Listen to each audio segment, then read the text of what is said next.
We're back out here at the Big Lake once again, and today we're talking about some simple ways that you can use to elevate your Texas rig fishing game and eliminate those things that are holding you back. Stick around, you don't want to miss this one. Oh, got him. I got him.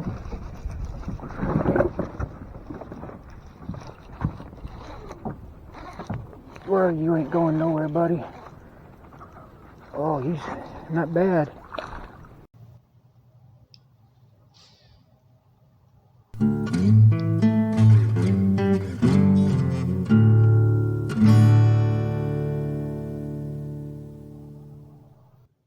And here is this video's featured comment. Congratulations! If you would like to have a chance to have your comment featured in an upcoming video, all you've got to do is leave a comment. And now, on with the video. Welcome back to Lowbrow Fishing, and it's no secret, I'm a big fan of the Texas rig, right? We know that I love throwing a Texas rig worm. We know that I love throwing a Texas rig fluke or soft plastic stick bait or a crawl or whatever. You can Texas rig pretty much anything and have success with it. It is a great way to teach someone how to fish because of how slow you can do it, how gradual you can do it. And you know, it's easy for a first-time angler to go out there on the water, get the hang of it, and have success. But at the same time, there's so much nuance to it and so much subtlety to it that even advanced anglers are still perfecting their Texas rig game, which brings me to the point of today's video. Now, I've been Texas rig fishing for 40 years at this point, maybe a little bit better, and I spent a long time doing it the wrong way. I'm kind of hard-headed like that. So I want to share the experience that I've learned over the decades to impart on you some of the things that I was doing wrong and how to correct them. And it comes down to three basic things: the hook, the weight, the line. And we're going to get into each one of those things because a lot of times it's not what you think it is. We're going to start off first and foremost at the very beginning, and that is line types, the different types of line that I'm using for Texas rig. Now, as far as fishing goes, you've got three different types of fishing line that are predominant, right? We're not talking about a copoly, but we're talking about monofilament, fluorocarbon, and braid. Those are the three most prevalent types of line that you're going to find most anglers using. Now, I don't like to fish a Texas rig on monofilament. I just don't. It's not something that works well for me. Now, I did it for a long time. You know, when I was a teenager and when I was a kid, all the way up into probably my early to mid-20s, that was pretty much all I fished was monofilament because I had that message in my head, right? That's just those companies that are just trying to get you to spend more money so they can make a profit off of you. But I think of it this way, and this is the way you have to think of it. Would you buy your entire tool set to become a master mechanic? Would you buy your entire tool set at Dollar General? Don't get me wrong, Dollar General is a fine place. I shop there all the time. As a matter of fact, I'm going to be hitting the Dollar General on the way home today because the wife sent me a text saying we're out of bread and butter.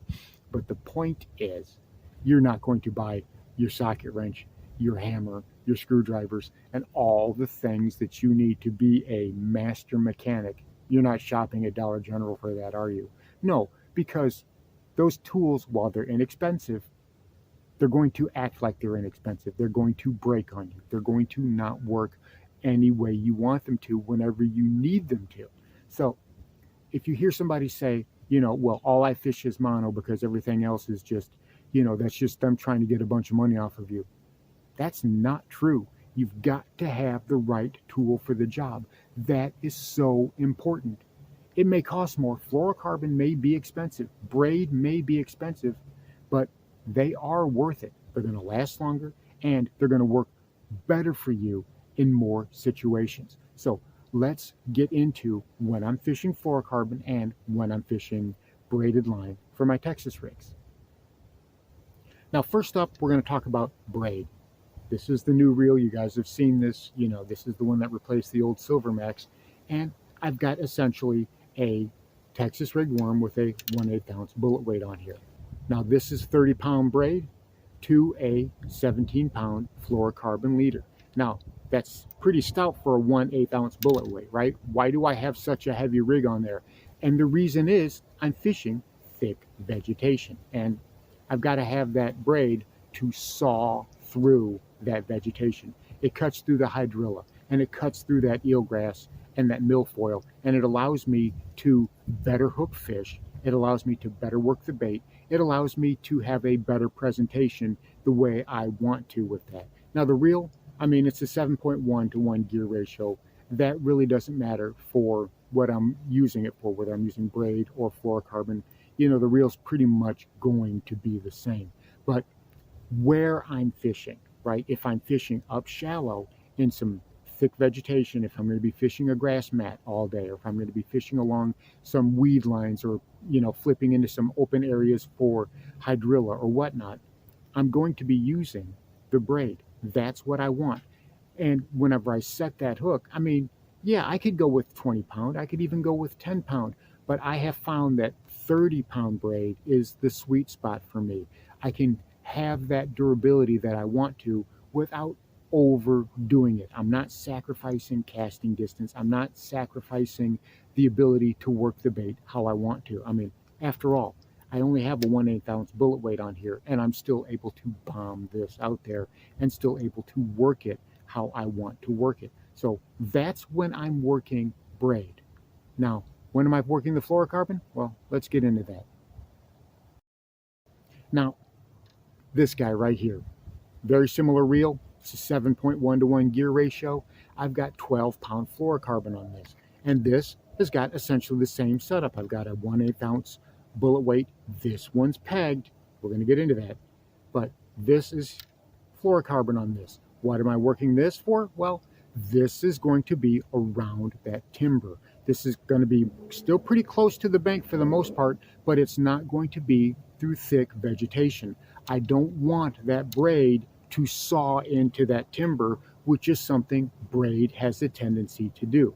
Now, again, I'm not fishing something super heavy, you know, because I'm still staying relatively shallow. I still am only fishing just a few feet deep, and I'm working, you know, lighter baits with lighter hooks. Again, we'll get into that. So this is what I want to use. 12-pound fluorocarbon, you know, 17-pound fluorocarbon will also work, but that's going to be about the highest end that I go. 10-pound you can go down to, but again, I don't want to go any lower than that on a bait cast setup. On a spinner, sure, you can get away with that if you're working a wacky worm or something like that. But for this, I want to keep it, you know, around that 10 to 17-pound range for what I'm normally doing. And this is what I'm going to be using, you know, around flooded brush, around flooded timber laydowns, or even things like docks or, you know, rock piles, things like that. Things where that braid has a tendency to get snagged on. It doesn't come across as cleanly. And even still, even if you're not getting snagged, braid has the tendency to make a very irritating noise as it comes across there. And a lot of times you can hear it. It's very audible. So I try to stay away from braid whenever I'm not fishing thick, heavy vegetation, thick, heavy grass. If I'm fishing other different types of structure, well, that's when I'm reaching for the fluorocarbon. Now, next up, let's talk about hook sizes and hook types, because chances are you're using the wrong one. I see guys using these humongous honking hooks for the Texas rigs. They've got these 4/0 hooks that they're using, 5/0 hooks that they're using for a 5-inch and 4-inch stick bait. And that's just ridiculous. That is entirely too big. And you are hindering yourself and you are losing bites because of the fact that this is not the right size hook that you want to be using for your Texas rigs. Now, if you're fishing something bigger, you know, like in the summertime, you're fishing an old monster or you're fishing a jelly worm or something like that, yeah, you want a bigger hook. You might even want to go up to a 7/0. But for the most part, I see guys fishing small grubs, fishing small flukes, fishing 4-inch and 5-inch stick baits with these great big hooks. And the only thing you're doing is you're killing the action of that bait and you're ruining the chances of getting any bites. You are not helping yourself any. And I hear you saying it because I've heard other guys tell me the same thing. Well, I want to make sure I get that fish. I want to make sure I got the right hook in there so when I hook it, it's hooked good. Yeah, but you're not going to get bites. So It doesn't do you any good. Plus, the other thing is that smaller hook, that 3/0 hook, or even a 2/0 hook, those types of things, they work fantastically well. That is what I use. My standard hook for a 6-inch, 5-inch, and 4-inch stick bait is a 3/0 hook. I know, a lot of times I'll even go light wire if I can get away with it. I want to be as stealthy as I possibly can, and a lot of that comes down to the hook choice. Now, if I'm fishing something like a stick bait worm, or if I'm fishing something like a fluke or something along those lines, well, chances are I'm going to be using an EWG hook. And I've got a video that I did a while back talking about why I prefer different types of hooks for different situations. But let's just say, for the sake of argument, that you're going to be using an EWG. And that's fine. This will get you around most situations. The biggest thing here to remember is to take it down a few sizes. If you want to fish a 5/0 hook, try fishing a 3/0 hook. I'm telling you what, I've had success even with a 1/0 hook. And you're afraid that they're going to get bent out? You're afraid that the fish is going to slip off? I've yet to see a situation where a 2-pound bass, a 3-pound bass is going to bend out a 1/0 hook. I've just not seen it happen. Well, you've got to play the odds, don't you? You are costing yourself bites by using the wrong hook. And if you hook into a bigger fish, well, yeah, it might bend it out if you're using some cheap, flimsy, thin wire hook. It might bend it out. If you're using a light gauge hook and you hook into a 6 or 7-pound fish, there is a chance it could bend it out. Sure. But the thing about it is, what you have to remember is, why did you get that bite in the first place? What is it about that presentation that made that fish bite it in the first place? And if you can repeat it once, then you can repeat it again and again. And that's called a pattern.